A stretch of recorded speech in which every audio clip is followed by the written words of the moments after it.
स्वागत है दोस्तों आपका सरकारी नौकरी के एपिसोड नंबर 21 में, जहां पे मैं आपको बताने वाला हूं बिहार पुलिस के अंदर आई हुई सब इंस्पेक्टर की भर्ती की पूरी डिटेल में। तो चलिए चेक करते हैं नोटिफिकेशन के अंदर कितनी वैकेंसी है और किस किस तरीके से आप इसकी तैयारी कर सकते हैं और क्या क्या करना होगा आपको। तो देखिए ये आई है, जो सबसे पहले तो आप ऑफिशियल वेबसाइट को नोट कीजिए जो कि है www.bpssc.bih.nic.in। एक बार और रिपीट कर देता हूँ, स्लो बोलूँगा क्योंकि मुझे पता है मैं बहुत तेज़ बोलता हूँ। www.bpssc.bih.nic.in। तो देखिए यहाँ पर जो आई हुई है वैकेंसी वो है पुलिस सब इंस्पेक्टर की और परिचारी की। ठीक है, तो यहाँ पे जो प्रारंभिक तिथि होगी आवेदन की ऑनलाइन भरेगी जाएगा, जो कि होगी 16/8/2020 और अंतिम तारीख जो रहेगी वो दोस्तों गुरुवार के दिन रहेगी, 24 तारीख 9वां महीना 2020 तक को। इस तारीख का आपको आवेदन भर सकते हैं।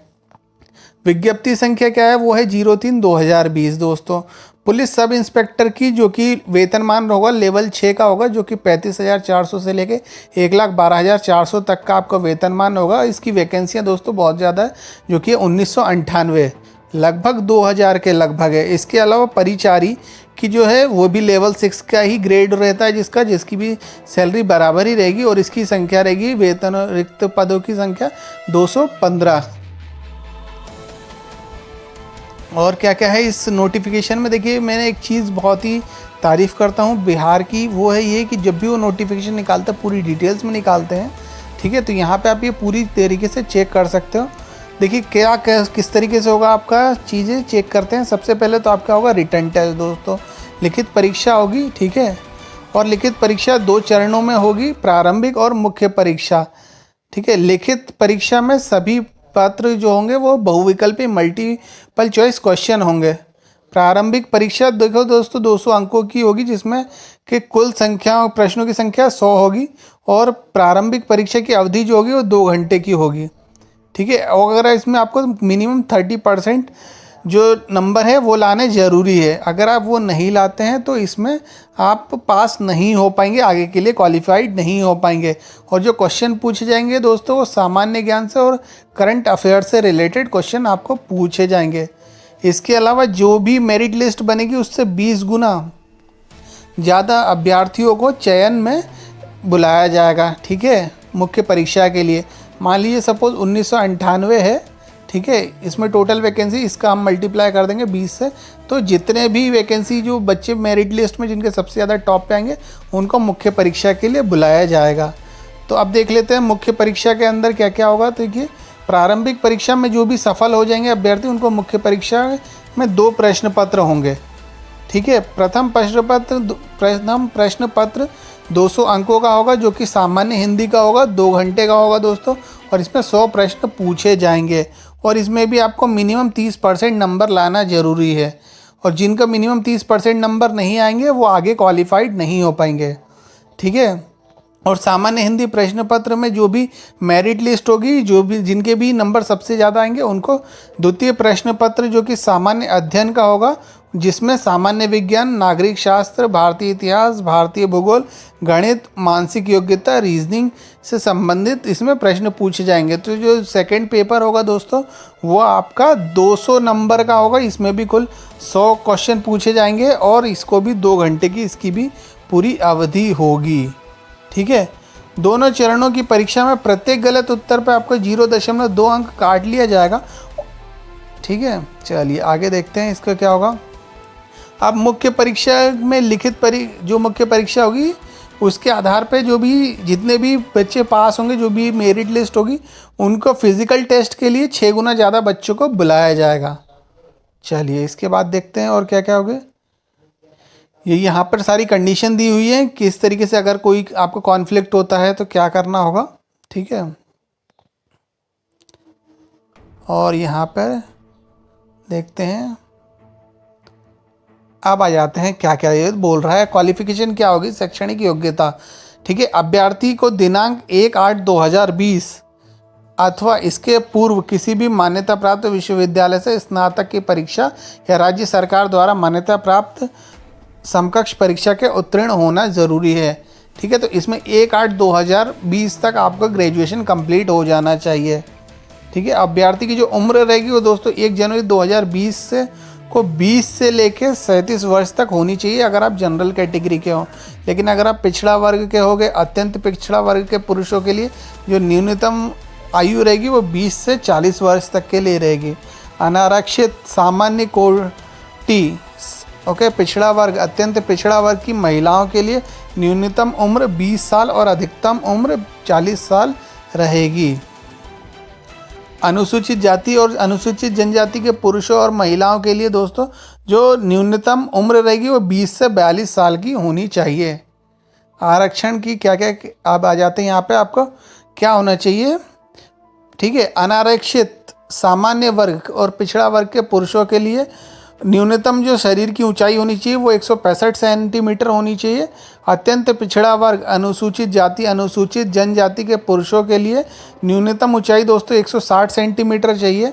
और महिलाएं आप किसी भी कैटेगरी के हो तो आपका न्यूनतम वजन जो होना चाहिए दोस्तों वो 48 किलोग्राम होना चाहिए और आपकी जो ऊंचाई होनी चाहिए वो 155 सेंटीमीटर होनी चाहिए। अब बात करते हैं सीना के लिए। ठीक है, सीना सिर्फ पुरुषों के लिए है। अनारक्षित और सामान्य वर्ग, पिछड़ा वर्ग, अत्यंत पिछड़ा वर्ग पुरुषों के लिए जो सीमा रहेगा बिना फुलाए दोस्तों वो रहेगा 81 सेंटीमीटर का, फुलाकर इसको 86 सेंटीमीटर का होना चाहिए न्यूनतम है दोस्तों। ठीक है, फूलने के बाद सीना को कम से कम 5 सेंटीमीटर का अंतर होना अनिवार्य है। अनुसूचित जाति, अनुसूचित जनजाति के पुरुषों के लिए बिना फुलाए, ठीक है, 79 सेंटीमीटर न्यूनतम होना चाहिए और फुलाकर 84 सेंटीमीटर होना चाहिए। फूलने के बाद सीने को कम से कम 5 सेंटीमीटर का अंतर यहाँ पे भी अनिवार्य है। अब आ जाते हैं, देखिए फिजिकल के अंदर क्या क्या होगा। पुरुषों के लिए देखिए आपको 1 मील दौड़ के लिए 6 मिनट 30 सेकंड का समय होना चाहिए। ठीक है, अगर आपने इससे ज़्यादा का टाइम लिया तो आप इसके लिए क्वालिफाइड नहीं हो गए। महिलाओं के लिए क्या है तो 1 किलोमीटर की दौड़ के लिए जो है रहेगी वो 6 मिनट, ठीक है, रहेगी। ऊंची कूद भी रहेगी इसके अंदर जो कि 4 फीट की होगी। महिलाओं के लिए ऊंची कूद 3 फीट की होगी। लंबी कूद का भी सेक्शन है जिसमें पुरुषों को 12 फीट तक कूदना होगा और महिलाओं को 9 फीट तक कूदना होगा। और जो तीसरी प्रतियोगिता होगी वो होगी गोला फेंक दोस्तों। गोला फेंक जो कि गोला का वजन होता है वो 16 पाउंड का होता है। ठीक है, और इसको आपको 16 फीट तक फेंकना है। और महिलाओं के लिए 12 पाउंड का गोला रहेगा जिसको उन्हें 10 फीट तक फेंकना होगा।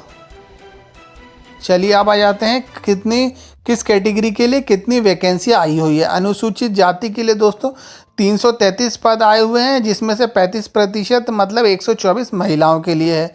अनुसूचित जाति के लिए 17 पद आए हुए हैं जिसमें से 6 महिलाओं के लिए है। अत्यंत पिछड़ा वर्ग के लिए 387 पद है और इसमें 35% अगर आप जोड़ोगे तो 147 महिलाओं के लिए है। पिछड़ा वर्ग के लिए 280 वैकेंसियाँ हैं और 94 जो रहेगी वो महिलाओं के लिए रहेगी।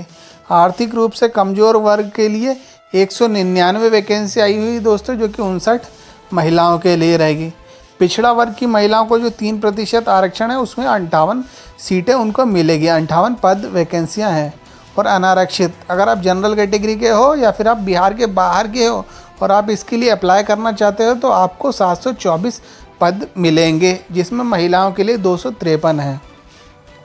इस प्रकार ये टोटल जो वैकेंसी आएगी दोस्तों वो आएगी 1998 और इसमें से महिलाओं के लिए है 683।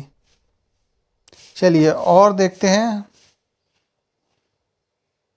अब मैं आपको यहाँ पे बता देता हूँ आपकी टोटल फीस कितनी लगेगी। ये सारी चीज़ें मैं आपको बता चुका हूँ कि क्या क्या आपको चाहिए होगा। अब आ जाते हैं परिचारी के लिए दोस्तों। परिचारी के लिए अनुसूचित जाति के अगर आप हो तो 34 पद है, महिलाओं के लिए 15 आएंगे। अनुसूचित जनजाति के लिए 2 पद हैं, 1 महिलाओं के लिए आरक्षित है। अत्यंत पिछड़ा वर्ग के लिए 39 पद है, 15 महिलाओं के लिए है। पिछड़ा वर्ग में 26 पद आए हैं दोस्तों, 9 महिलाओं के लिए है। आर्थिक रूप से कमज़ोर, ठीक है, 21 पद है और आपको 6 महिलाओं के लिए है। आर्थिक रूप से कमज़ोर वर्ग मतलब अगर आप जनरल कैटेगरी के हो लेकिन आपकी जो आमदनी है वो 8 लाख से कम है तो आप इसके अंदर अप्लाई कर सकते हो। पिछड़ा वर्ग की महिलाओं के लिए 3% आरक्षण है जो कि 7 सीटें उनके लिए है।